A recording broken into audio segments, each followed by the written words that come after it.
Seja muito bem-vindo ou bem-vinda! No vídeo de hoje eu vou entrevistar a Mayra Silva, que é uma MBA Candidate em Kellogg, na Kellogg School of Management da Northwestern University em Chicago, ou próximo de Chicago, na verdade, aqui em Evanston. Nessa entrevista ela vai compartilhar com a gente por que ela escolheu Kellogg, como foi o processo de preparação dela para Kellogg e o que ela tem achado da experiência desse MBA, que para ela está na metade, porque o MBA dela é de 2 anos e ela está lá há quase 1 ano. Então, se você está pensando em fazer um MBA e quer se preparar e quer saber se talvez Kellogg seja a escola de negócios ideal para você, não deixe de acompanhar essa entrevista. E se você quiser acompanhar outras entrevistas que eu faço com MBA Candidates aqui neste canal, não deixe de se inscrever, porque aí você vai ficar sabendo das novidades toda vez que tiver uma nova entrevista. Então vamos pro vídeo. Mayra, muito obrigado por estar aqui participando dessa entrevista e para compartilhar com as pessoas que vão assistir esse vídeo qual foi a sua experiência com o MBA e também compartilhar os seus conselhos, seus aprendizados. Então, muito obrigado.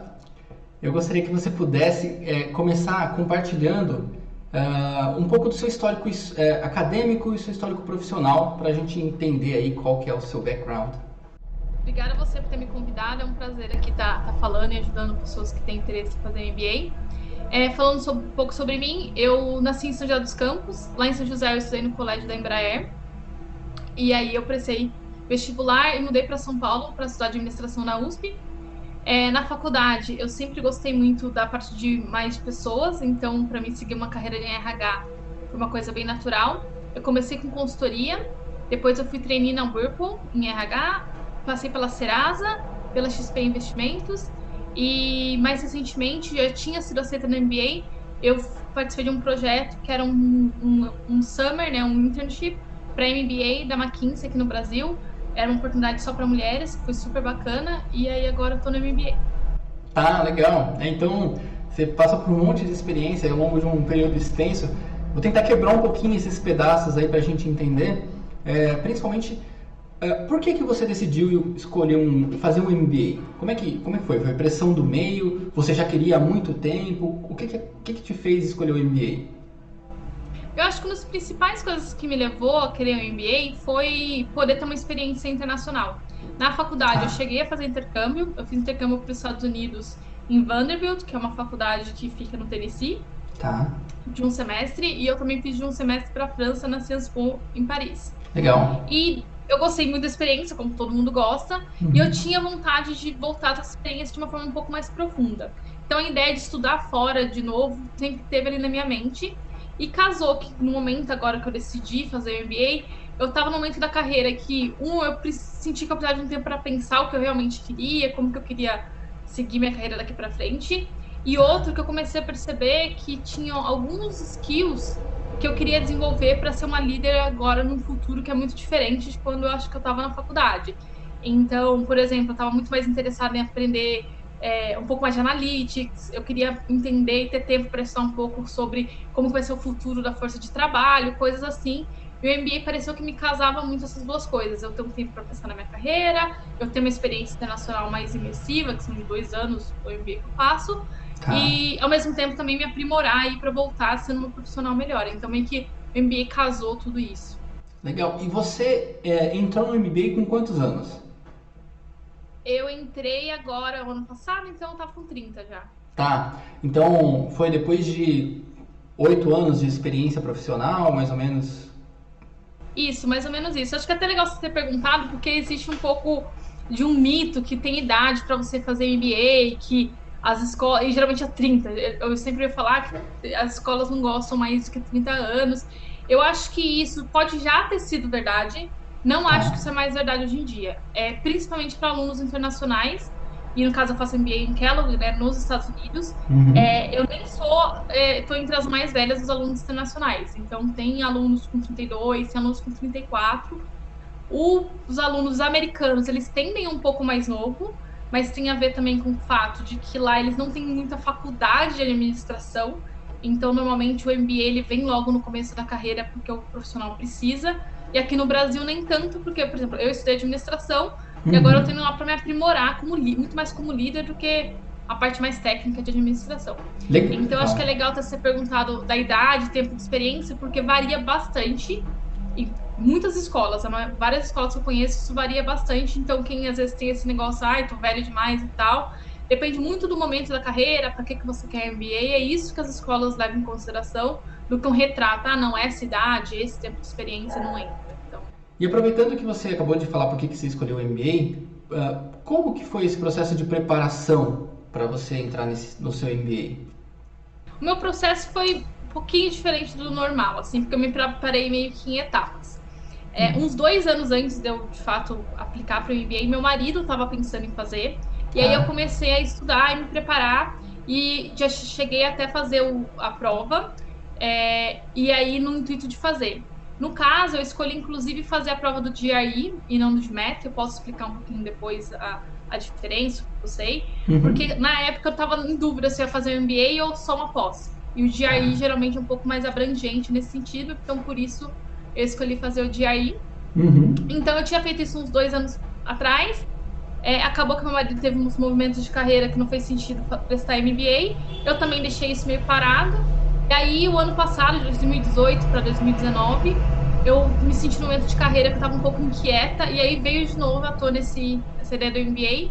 E aí, o GRE tem validade de 5 anos, a nota que eu tinha era uma nota que já dava para prestar, não era uma nota maravilhosa, mas era uma nota que dava para prestar. Eu fiz o TOEFL que estava faltando, e aí parti direto para me preparar fazendo os essays, todo o conteúdo de application com a ajuda de uma consultora. Eu posso até também comentar um pouco como que foi isso. Tá. Mas também a preparação ela foi meio quebrada, assim. Geralmente as pessoas elas começam dentro de um ano, fazem tudo. O meu eu já tinha feito um pedaço e comecei a fazer outro um pouco depois. Tá, e só abrindo um parênteses aqui, você se lembra qual foi a nota que você tirou no GRE?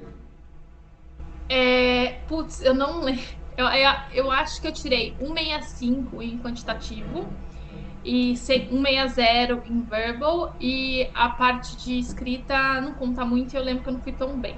Tá. Isso equivale a uns 690 do GMAT, segundo a régua oficial que existe de conversão dessas duas coisas. Tá. Então, assim, é uma quando nota você que dá fala... pra aplicar. Desculpa, quando você fala regra oficial, eu sei que várias faculdades, várias escolas, elas usam muitas vezes critérios diferentes, né?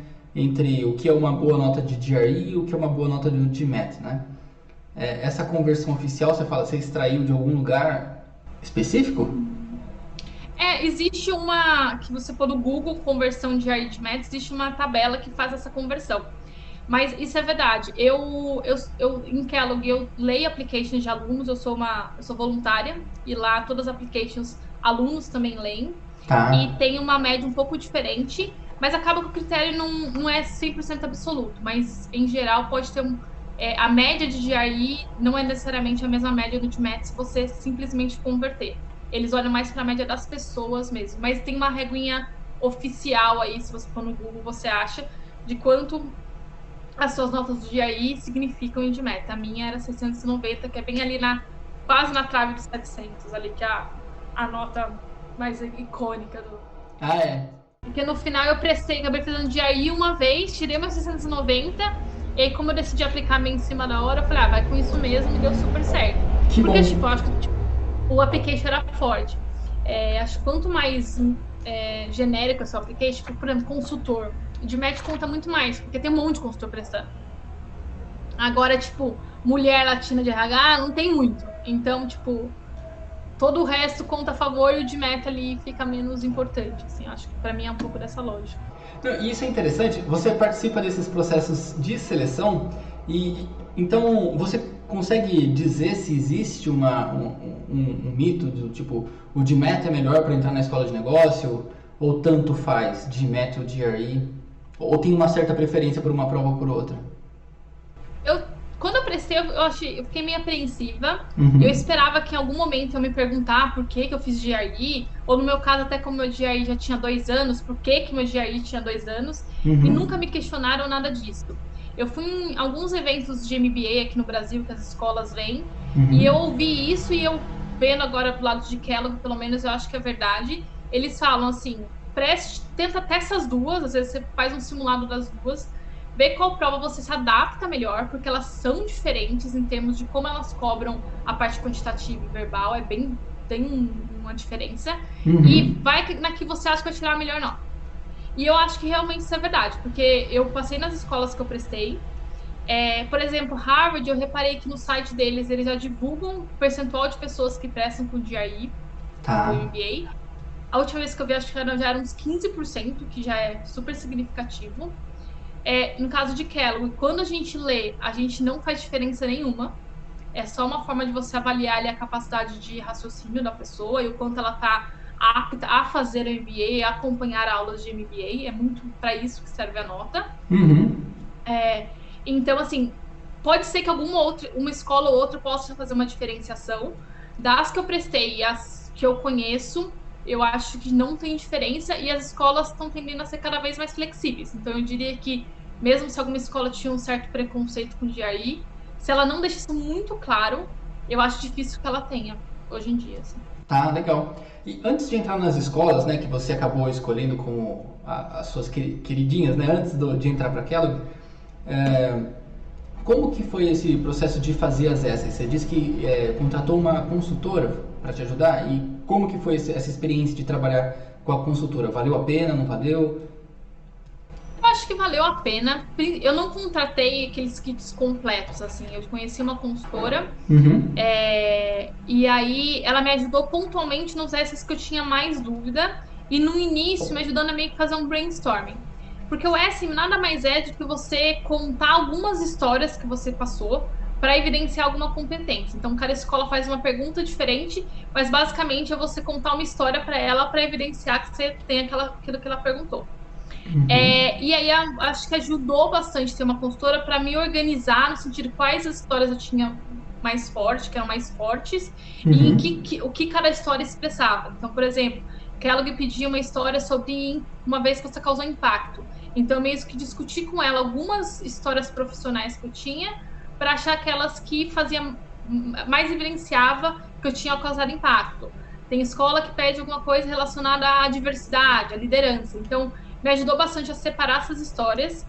E aí, alguns essays que eram um pouco mais complexos, eu acho que também eu pedi mais ajuda, então foi e voltou mais revisões para conseguir ali chegar, né, realmente no ponto. Mas isso foram por poucos essays que teve, acho que, muita troca. Depois que eu fiz uns 2, eu acho que, tipo, eu pelo menos já me senti mais confortável. E aí eu não usava essa consultora, acabava usando só uma professora de inglês para fazer uma revisão geral na parte mais de gramática, mais do inglês mesmo, que eu achava importante, porque o meu inglês, principalmente escrito, não é fantástico, nem tão bom assim. Tá. Mas eu acho que ajuda, principalmente porque a gente, acho que é cultural do brasileiro, a gente não se expressa escrito muito, falando de você, a gente é muito mais verbal, a gente faz muito mais entrevista do que esse tipo de coisa, que os americanos, pelo menos, fazem muito. E a gente não sabe se vender bem. Americano sabe se vender muito bem. Então, é importante. Às vezes eu leio application e alguns candidatos da América do Sul, eu vejo que as pessoas têm dificuldade de trazer o ponto de uma forma clara, de ajudar você a ver as competências. Então, eu acho que pode ser importante, ou no mínimo, que às vezes eu falo, poxa, essa pessoa podia ter feito isso, pesquisar bastante. Tem bastante informação na internet, tem bastante exemplo, que ajuda você a ver um pouco o que as escolas procuram. Às vezes eu vejo alguns pessoas alunos internacionais, quando eu estou lendo, que parece que não pesquisou tanto e podia ter melhorado bastante se tivesse, pelo menos, pesquisado no Google e tendo um pouco mais de conhecimento de como montar um bom essay para um MBA. Entendi, interessante. E você disse que fez vários essays, né? Então, quantas escolas você tinha em mente de aplicar quando você estava nesse processo em 2018, né, para 2019? Quais eram? Você se lembra todas? Eu prestei 5 escolas. Tá. E aí, quando eu prestei, uma das minhas maiores... maior foco quando eu prestei, eu queria muito passar no MBA com bolsa. E depois eu vou contar que não foi isso que levou a minha decisão, mas eu tinha um pouco de medo em relação... Acho que juntou duas coisas. Eu tinha um pouco de medo em relação a pegar uma dívida tão grande da MBA. E, ao mesmo tempo, eu também achava que meu application não estava tão forte, até porque minha nota do GMAT do GRE não era fantástica. Eu achava que minha nota não estava tão forte. Então, eu resolvi, das top schools, eu resolvi processar só Kellogg, porque em termos de cultura é que eu mais gostava de longe, assim. Kellogg tem uma cultura muito de colaboração, uma cultura muito aberta, pouco competitiva, que é algo que eu, pelo menos, via que outras escolas talvez tinham um pouco mais forte, e isso não tinha a ver comigo. E Kellogg também tem uma abordagem muito de liderança, muito humana, que tem muito a ver comigo, com o meu background de RH. Apesar de nem ser conhecida por ser uma escola de RH, não é tão forte em RH assim, a abordagem que eles têm de liderança tinha muito a ver com que acredito que ser uma boa abordagem de liderança. E aí, as outras escolas que eu prestei, o que eu fiz? Eu olhei nos rankings, meio que fiz um corte ali entre top 20, olhei no site das escolas o que eu achava que tinha mais a ver comigo, que tinham matérias que me interessavam mais, que eu sentia que tinha uma abordagem mais para soft skills. Algumas escolas não têm tantas matérias, e para mim isso eram coisas importantes. E aí meio que eu cheguei na lista. Então eu prestei, além de Kellogg, eu prestei Cornell, eu prestei Darden, que era da Universidade de Virgínia, eu prestei Ross, que é na Universidade de Michigan, que é uma escola super boa também.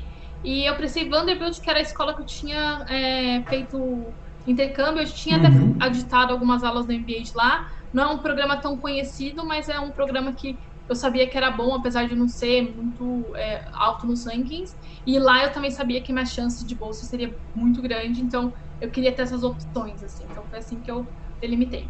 Tá, e aí no caso você acabou nem usando esse critério de bolsa tanto para a escolha de Kellogg. Como é que foi essa história de você financiar? Exatamente. Eu consegui bolsa nas outras escolas, variou o valor entre elas. E em Kellogg eu não consegui bolsa. Mas aí eu tive a chance de ir visitar. E aí, conversando com os alunos também, eu me apaixonei, assim. E eu decidi meio que eu tinha uma chance de ter esses 2 anos. Eu tinha uma chance de assumir essa questão, esse risco de parar de trabalhar e fazer MBA. Então, eu quis muito ir para uma escola que eu me sentia 100% confortável. E aí, conhecendo mais as escolas, falando com os alunos, eu me senti um pouco mais confortável em relação a essa questão da dívida. Depois a gente pode até falar um pouquinho, mas no caso de Kellogg, a dívida é com Kellogg, então é uma coisa também com juros um pouco menor que outras escolas. E, enfim, depois que eu conheci todas as escolas, estava com todas as cartas na manga ali, eu me senti mais à vontade aceitando o Kellogg mesmo com todo risco, do que indo para uma escola que eu tinha bolsa. Cheguei a ter bolsa de 60%, e eu preferi ir para uma escola que eu não tinha, porque pela experiência que eu achei que eu ia ter lá e o quanto ia me desafiar ter essa experiência. Mas eu acho que é legal falar, assim, para quem é muito nervoso, também tem esse nervosismo com a parte financeira e por qualquer razão, existe muita oportunidade de bolsa. E eu acho que, principalmente, se você é mais flexível com o ranking das escolas que você vai ter. Então, a minha impressão por exemplo, eu fui aceita em Kellogg, que geralmente é uma escola que está no top 10, depende muito do ranking, está 3, está 8, varia bastante, mas está ali no top 10. Como é um perfil que as escolas reconhecem que eu posso ser aceita no top 10, eu acho que escolas que estão entre 10 e 20 tendem a me dar bolsa para fazer com que eu talvez desista de ir para uma escola que está num ranking maior e ir para uma escola, para essa escola. Tá. Então, você tendo um bom application, tem muita chance de a gente conseguir bolsa. Conheço muita gente que consegue, principalmente nessas escolas, são escolas muito boas. Tem brasileiros estudando. Se você pesquisar, você vai conseguir conhecer as pessoas. São pessoas que conseguem ótimas colocações depois, mas que, por ser aí no ranking um pouco para baixo, elas acabam usando da bolsa para atrair candidatos que poderiam para uma escola mais forte. Interessante. E você já tinha o resultado da Kellogg quando você se comunicou sobre a bolsa com a Vanderbilt ou não? Eles só olharam o seu application e falaram, não, esse aqui é um application que vale bolsa. Não, eu acho que eles conseguem meio que ter uma medida. A maioria pergunta que outras escolas está prestando quando você está preenchendo um application. Tá, e você contratou algum serviço terceiro para financiar a Kellogg ou não? Foi direto só com a faculdade? Então, a Kellogg, ela financia a Northwestern, né, que é a universidade por trás de Kellogg, tem um programa de financiamento e serve para aluno internacional, e você não precisa ter ninguém nos Estados Unidos assinar junto com você, pode ser alguém do Brasil. E eu peguei a maior parte de lá, mas eu também peguei um pouquinho da Prodigy, que é uma organização que também empresta para aluno internacional, meio que com garantia, um juros bom, tá, das outras opções que existem. Eu peguei um pouquinho lá, e aí para o segundo ano, eu provavelmente não vou pegar esse pouco a mais da Prodigy, porque eu consigo uma bolsa do Instituto Ling aqui do Brasil. Empréstimo, na verdade. Ling. Tá. que na verdade é um empréstimo, mas assim, dependendo do como você paga, tem juros super baixos ou juro nenhum. Tá. Que quem quiser pesquisar mais, pode pesquisar no Google, Instituto Ling. Eles dão bolsa para MBA também, só que é só no segundo ano e é um valor que ajuda um pouco aí também você a financiar os custos de vida e tal. Mas a parte mais pesada, que é o tuition da faculdade, eu acabei pegando tudo com a própria Kellogg. Legal. E você falou da Prodigy. Desculpa. E você falou que a taxa de juros é baixa. Você sabe dizer em quanto? Quão baixa, assim? Varia um pouco, acho que dependendo da pessoa. E no caso, você pode escolher em quantos anos você quer pagar.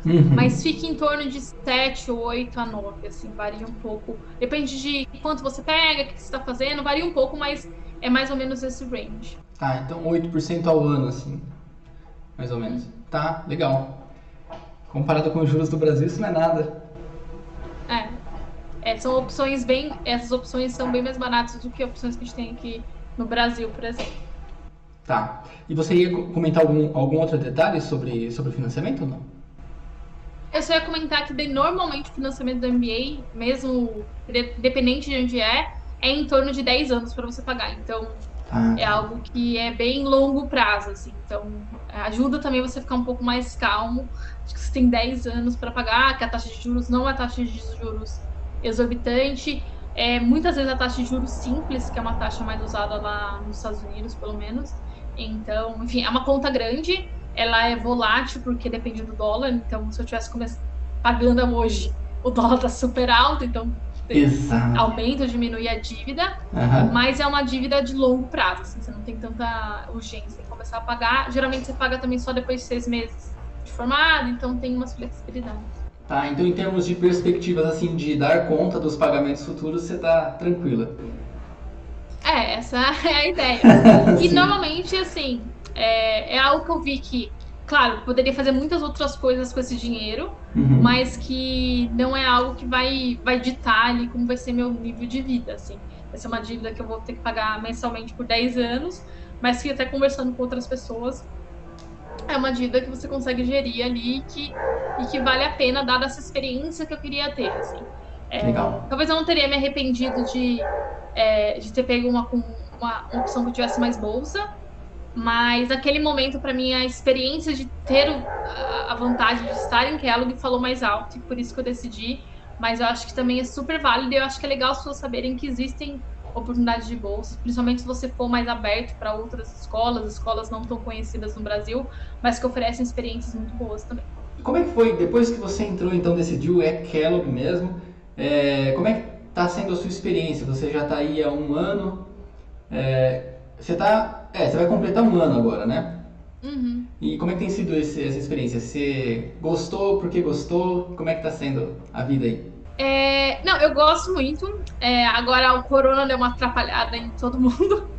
Então a gente está tendo aula online nesse momento, que é bem ruim, não contribui para a experiência, principalmente porque MBA tem muito evento, tem muita troca, acontece muita coisa. Mas assim, eu gostei muito. E porque Kellogg me ofereceu tudo que eu estava esperando e de uma forma até melhor. Assim, eu acho que eu gosto muito das pessoas que eu conheço em Kellogg, e isso vai de todo mundo. Tem uma comunidade de brasileiros bem grande, que para mim é muito gostoso, porque te deixa mais confortável. Então, por ano, entra em torno de 20 brasileiros em Kellogg, entre todos os programas que eles têm de MBA. Então, contando os partners, né, esposas, maridos e tal, filhos, crianças, a gente tem, sei lá, mais de 50 pessoas quando a gente se reúne para fazer churrasco, então isso é super legal. Morar nos Estados Unidos é uma coisa que eu gosto, assim, é interessante morar em outro país, e Kellogg fica em Evanston, que é uma cidade super pequena, e aí é uma coisa que eu queria muito também, e quando eu escolhi o MBA pesou, eu queria estar numa escola numa cidade que eu pudesse fazer tudo a pé, porque eu não gosto de carro, não gosto de pegar transporte, então é muito gostoso lá, em 20 minutos em Evanston você meio que fez tudo. Só que é super legal porque Evanston fica, sei lá, 25 minutos de Chicago, que é uma cidade fantástica. Então Kellogg também, uma das coisas que me levou a decidir por Kellogg é esse balanço entre você estar no dia a dia numa cidade pequena, mas também você quer sair, você quer comer uma coisa diferente e tal, você está super perto de uma cidade super grande, super legal. Então eu gosto muito, assim, eu acho que eu conheço pessoas muito legais, com históricos muito diferentes do meu. As aulas eu gosto muito, eu gosto de estudar particularmente, mas assim, as aulas têm um nível muito bom, tem professores que são fantásticos. E você, mesma coisa que eu já aprendi, eu sinto que eu estou aprendendo de uma forma diferente, que não é total novidade para mim, mas que eu realmente estou vendo aquilo hoje com um olhar mais maduro e vendo como aplicar aquilo no futuro, com com a carreira de líder de uma empresa. Legal. E faz sentido porque você já tem uma bagagem de experiência muito grande, então ver um conteúdo que antes você tinha visto na faculdade, mas agora com a perspectiva do alto da sua experiência profissional, já faz uma diferença brutal, né? E uma dúvida, você foi com a sua família para os Estados Unidos ou você foi sozinha? Como é que foi a logística? Varia bastante as experiências lá de quem tá indo pro MBA. No caso, eu sou casada, mas eu fui esse ano e meu marido ficou. Uhum. Ano que vem ele prestou também, então ele vai se juntar a mim lá em Kellogg também, fazendo MBA. Ah, que legal. Super legal. Uhum. Estamos super felizes. Mas a princípio, esse primeiro ano a gente ficou aí separado. Ele tinha um pouco de flexibilidade, então ele viajava para me ver ali a cada um mês e pouquinho. Tá. Mas tem de tudo, assim, tem gente que namora e fica long distance, né? Fica namorando à distância, tem gente que vai com a família, com filho, tem gente que tem filho lá. Então, acho que isso é uma coisa legal também, assim, que tem pessoas com diversos estágios de vida lá no MBA, tanto os brasileiros quanto pessoas de outros internacionais, americanos. Então, às vezes a pessoa acha, já passou meu tempo, não necessariamente, assim. Uhum. O que é legal é você tentar conhecer outras pessoas que são parecidas com você, que estão no MBA. É fácil você procurar, caçar gente no LinkedIn e as pessoas geralmente são super disponíveis para conversar e você vê se é uma coisa que você realmente quer, se você tem interesse, como que é essa experiência com família, como essa experiência indo e não indo, seu marido não indo junto. Eu acho que é legal você trocar muito antes de tomar uma decisão. Ah, com certeza, até porque é uma grande decisão, 2 anos, né? No seu caso, algumas pessoas de 1 ano. E muito legal, Mayra, a sua experiência. Se você pudesse compartilhar uma dica para as pessoas que vão fazer MBA, qual que seria essa dica? Eu acho que tem duas coisas, assim. Uma é, tipo, se informar bastante. Até mais, talvez, que eu tenha me informado. Teve coisas que eu fui descobrindo meio no atropelo. Uhum. E, principalmente, não só se contentar, às vezes, com informação do site, mas procurar pessoas que estão, por exemplo, se tem interesse em alguma escola, procura pessoas, principalmente brasileiros, que estão naquela escola ou que já passaram por aquela escola, para que você vá mais preparado, tanto na hora de prestar, quanto na hora de escolher. E que você também, assim, se é algo que você tem vontade, é legal você pensar que é muito mais que a parte acadêmica, assim. O MBA te dá uma experiência de vida, é uma experiência de ficar um tempo bom fora, é uma experiência de você lidar em outro idioma, não é a mesma coisa de você só viajar, você está lidando ali, trocando ideia, você está, tipo, participando de uma aula, você está simulando um case, então você está sendo desafiado de forma muito diferente. Então, as duas dicas eu acho se você tem vontade, não fique com medo, pesquise e veja se é algo que tem a ver com você, que faz sentido e veja como viabilizar isso. E outra se está pensando, tipo, pesquisa bastante, fala com as pessoas para você se preparar melhor, para você escolher as melhores escolas, as melhores opções. Eu acho que tem muito recurso e que vale a pena correr atrás. Se é algo que você tem aí mesmo interesse pequeno, corra atrás até você ver se é algo que faz sentido. Legal. Conversa com pelo menos 3 pessoas alumni, né, que já fizeram a faculdade, a escola. Legal. Mayra, muito obrigado pelo seu tempo. Foi um prazer falar com você. E eu tenho certeza que vai ajudar muita gente que está interessada em fazer um MBA, fazer um MBA em Kellogg especificamente, a conhecer mais sobre o seu ponto de vista, da sua experiência. Então, muito obrigado mesmo. Eu que agradeço a oportunidade, espero que o que eu compartilhei tenha ajudado as pessoas que têm interesse. E, enfim, se o pessoal tiver mais dúvidas, acho que pode deixar comentário. Se você quiser me passar, eu estou super à disposição para responder. Enfim, eu acho que é uma coisa que eu gosto muito. Eu gostaria de ver mais brasileiros, ver mais mulheres, mais pessoas de RH, às vezes não é tão comum, outros backgrounds também, buscando essa experiência que para mim está sendo fantástica. Que legal. Isso é interessante, porque aí, eu acredito, assim, eu sei que muitas universidades têm essa pegada de incentivar a diversidade, né? Então é legal que não venha só pessoas de consultoria, de banco. E eu acho que com a crise tende a cada vez mais menos gente de tipo eu diferente, de do nada prestar, e daí vai, tipo, a proporção de banco e consultoria versus outros backgrounds vai acabar subindo, o que não é bom, né? A diversidade ajuda bastante. E assim, eu acabei não perguntando, mas o valor total assim, de tuition de Kellogg gira em torno de quanto? Os 2 anos? A parte do tuition é 150. 150. 170. Peraí, calma aí. Não, 150, 70 e poucos por ano. E não varia muito entre as escolas, assim. Tá. É. Não, 170 mil dólares os 2 anos. É 70 tá. e pouco. 150 mil dólares 2 anos, 70 e poucos por ano. Mas isso não varia muito entre as escolas, não. Tipo, sei lá, Vanderbilt é, sei lá, 10 mil dólares a menos, ou 10, 15 mil dólares a menos por ano. Mas entre, tipo, as top 20, não varia quase nada, assim. Que legal. E se alguém quiser entrar em contato direto com você, o seu LinkedIn é o quê? É Mayra Silva. Você pode colocar o link depois aí, então. Eu vou colocar. Então tá. Perfeito, Mayra. Eu espero que você tenha gostado da entrevista com a Mayra Silva. Para mim foi um prazer conversar com ela. E se você quiser, não deixe de se inscrever no canal para acompanhar outras entrevistas que eu faço com outros MBA Candidates. E se você está pensando em aplicar para alguma escola de negócio que ainda não apareceu aqui no canal, escreve aqui nos comentários porque eu vou procurar alguém para poder conversar com a gente e te ajudar na sua jornada de preparação rumo ao MBA. Beleza? Um abraço e até o próximo vídeo.